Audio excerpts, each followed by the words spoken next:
நான் இப்போ கீழே குதிச்சுன்னா என்ன நிலமை இருக்குன்னு எனக்கே தெரியல. ஐயா நான் இருக்கிற நிலமை பார்த்தீங்களா?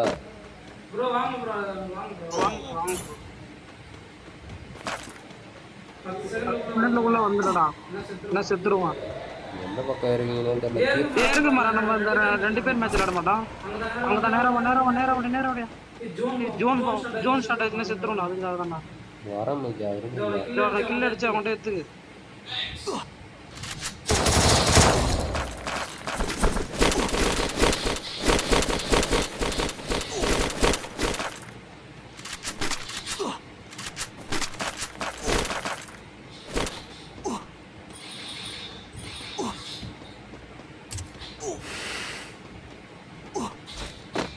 அவ்வளோதான், ஏன்னா பாட ஊற்ற வேண்டியது தான்.